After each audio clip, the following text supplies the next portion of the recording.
Welcome to season 1 of The Audacious Year. I'm Jody John. This season, I'm going to walk you through a power identity redesign. I'm glad you're here.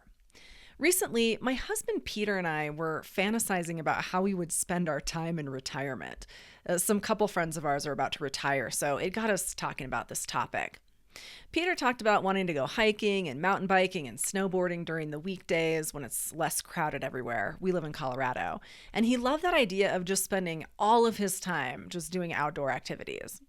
And in that conversation, what I realized is that there's no part of any lifestyle equation for me where I'm not putting my brain to work on something. I'm the kind of person who's always going to be pursuing an impossible goal.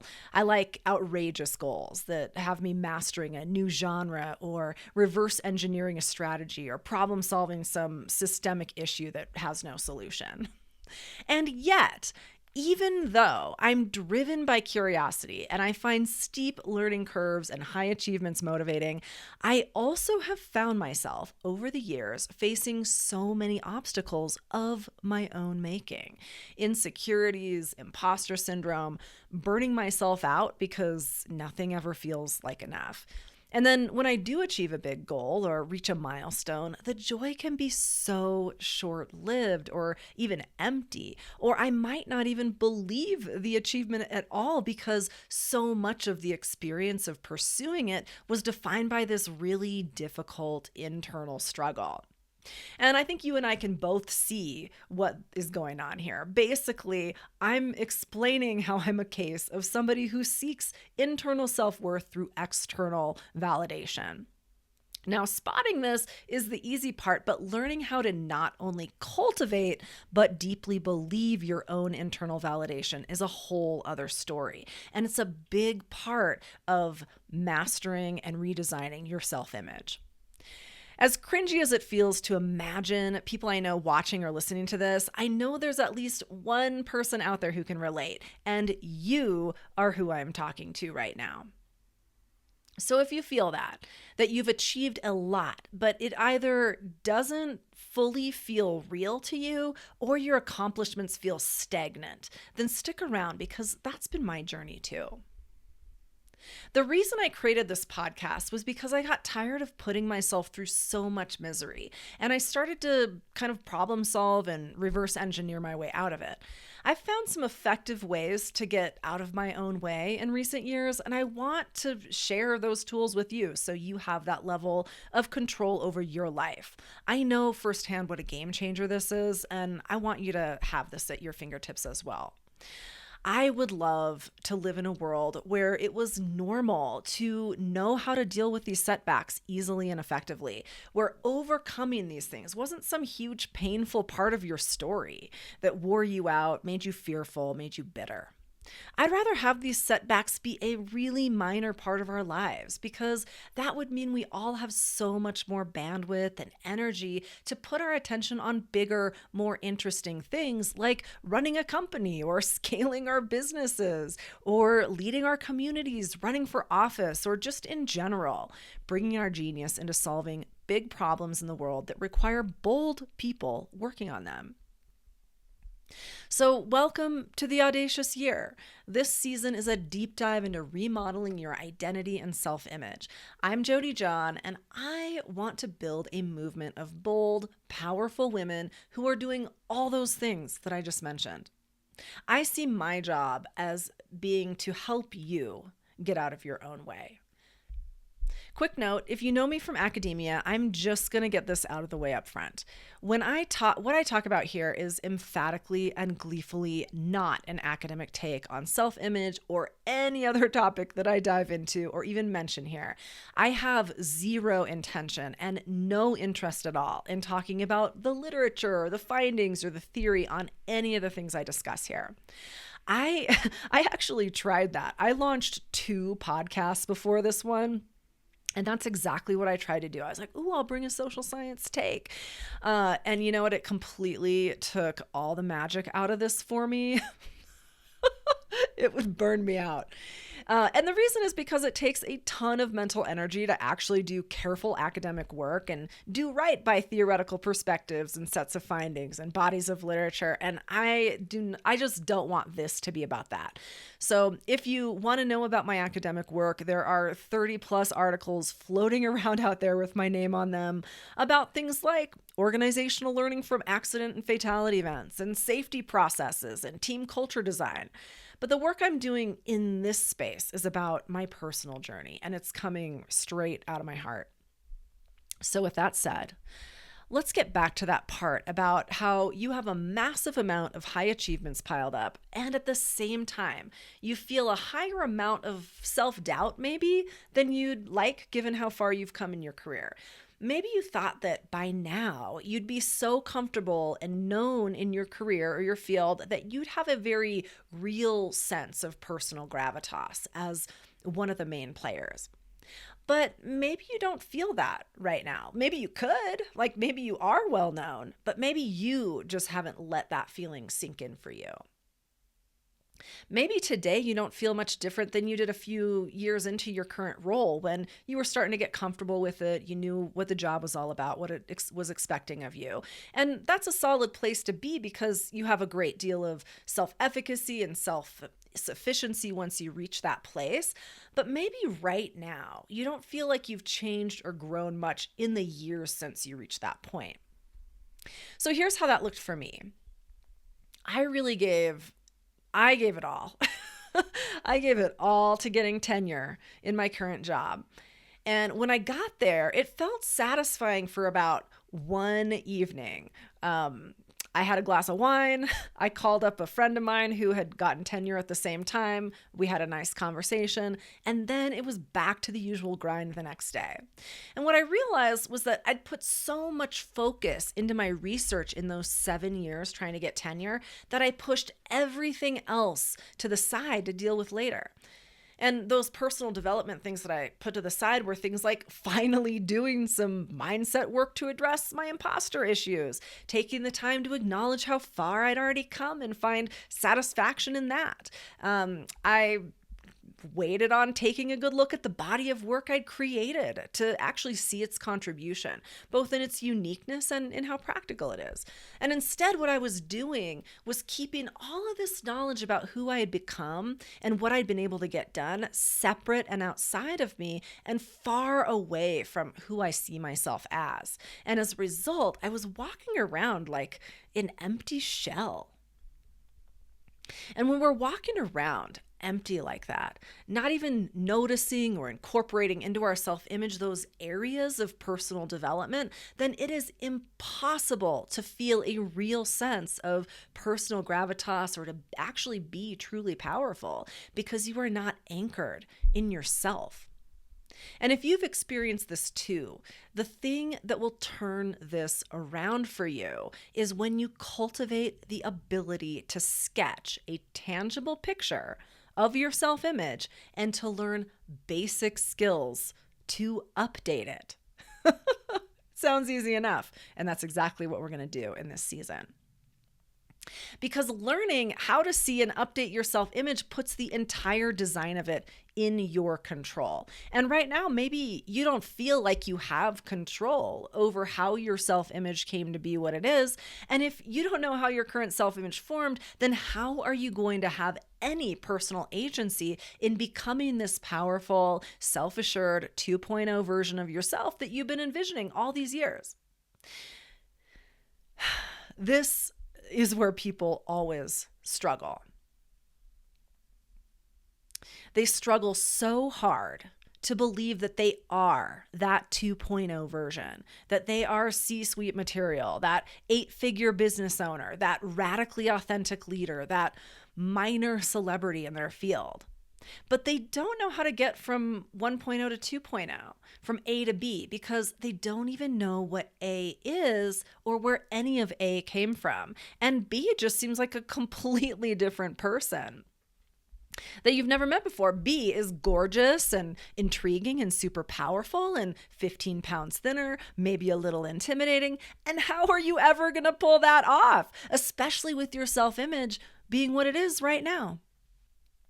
What you want to know is that 2.0 is possible for you, and you want to know exactly how to get there. What you want is to fully embody that 2.0 self seamlessly and without having to fake it till you make it.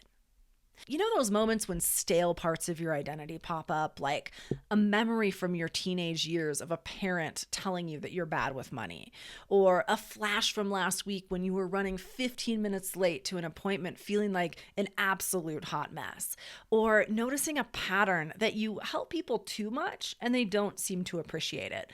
Or maybe somebody triggers you and you experience much bigger feelings about that situation than you expected.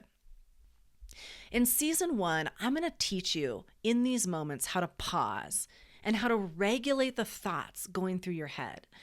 And I'm going to teach you how to choose the thoughts that get you into an intentional, resourceful state where your most powerful self can come through as the default, rather than an autopilot, reactive state where you revert back to your small, insecure, adorable, but messy 1.0. I'll teach you that these memories or thoughts about yourself are not the only pieces of evidence forming your self-image, that they don't need to be important pieces of the puzzle at all, and that they don't need to be in the picture. And I'm going to teach you what the real problem is. The real problem is that most people don't realize we write our own identity stories every minute of every day. And because we are writing them, we get to choose the details we put in there and the details we leave out. So since most people don't know that they are actively writing their identity story all the time, they end up walking around with a self-image that's cobbled together without any filter or intention, that's based on their most memorable moments. And let's be clear, the memories with the most sticking power are the negative ones, the shameful and guilty moments, the times we regret or feel embarrassed about something, times someone was mean to us and we made it mean that we were less than in some way. So we have all of these autopilot self-images that might have some proud qualities like relentless work ethic and being an amazing friend. But there's also all this other garbage in there that you didn't consciously choose to use to describe yourself, but here you are doing it anyway. And it's that negative stuff that pops up when you're pushing outside your comfort zone or feeling vulnerable in the steep part of a learning curve. It's those negative self-images that fade in as your confidence starts to waver. So in this season, I'm going to walk through how to sketch a complete picture of your current self-image. We are going to pause and look at the foundational bricks of your self-image, and I will urge you to decide what you want to do with each one. Do you like it as is? Do you want to get rid of it? Do you want to use it differently? We will start getting rid of the old, negative, outdated stuff in episode 2. I am also going to walk you through a process for finding out who your 2.0 self wants to be. And I am not going to ask you to write down qualities you admire in other people. No, I'm going to have you look inside yourself for these answers. We will look at some counterintuitive things that you might not expect, and I will guide you through that process. We are going to get you to embody that 2.0 version of you right away. We will actually start this embodiment process as immediately as episode 2. I'm going to teach you how to feel the difference between faking it till you make it versus what it feels like to embody, to truly become that 2.0 version. And finally, we're going to get really honest and specific about your obstacles, those moments that trigger you to revert back to your 1.0. And we will make plans to address them. And when you can master these moments, that's when you can start to show your true, unapologetic, authentic, most powerful self. And you will know that you have embodied this authentic, powerful 2.0 when you are able to do a few things like this. You'll be able to declare the price of your service, for example, without any urge to backpedal or show too much willingness to negotiate, because you know the value of your results so plainly that it doesn't make any sense to go lower. And you also know that you'll be good either way, whether you get the gig or not, because you believe to your core that it's only worth it to you to put your time and energy into equal value exchanges. Your 2.0 can spot a bad deal where you're the only one giving value and the other side is only taking it. And this is so clear to you that you are not able to unsee it. It's easy for you to walk away from unequal value exchanges, and you feel deep satisfaction about every time that you have and every time that you do. You have embodied your 2.0 when you see the ways that every event in your life has already formed you into her, has built you up and made you stronger, built your endurance for pursuing goals, expanded your capacities for managing discomfort, and being more resilient. How it's made you a faster learner and a more shrewd and savvy person. You will see that your whole life has already shaped you into your 2.0, and that's why you feel very little resistance to embracing the fact that you already are her. You feel welcome and comfortable being even more her. Not only that, you can point to many specific moments of evidence in your life trajectory that demonstrate you achieved her a long time ago. You are happy to see her do her thing. You are your 2.0 when you know which of your emotions to tweak and how so that you can embody your 2.0 version. Because you realize that how you express your 2.0 version isn't by curating desirable behaviors or qualities or outfits and then acting them out. That would just be faking it till you make it. Instead, you express and embody your 2.0 by curating a set of emotions that lead to the natural embodiment of your 2.0 self. And you know exactly which thoughts get you to feel those emotions. This prevents you from reverting back to your 1.0 and keeps you getting more and more comfortable with being highly visible, with being a strong and decisive leader, and with being a true disruptor in your field. And when you have that full, deliberate design authority and control over your self-image, that is when your life really starts to open up. Because once you get to that point of knowing exactly who you are and the value you bring, you have all that bandwidth to focus on the most creative and impactful ways to solve the problems that you, your business, and your company face. Getting to that point, though, getting to that point of deep confidence can take years of trial and error. But in the audacious year, we are going to do it in a 10-episode season. And let me tell you the best part about this show. I've designed this show entirely around helping the most people get from 1.0 to 2.0. If you follow the podcast, which is of course free, I introduce you to tools for transformation that you can use right away. So make sure to subscribe and sign up also for my email blog, where I will send you weekly reflections from the podcast.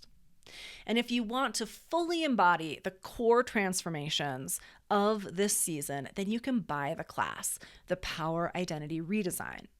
I also make some offers in the show notes to work with me, so check that out for all that information.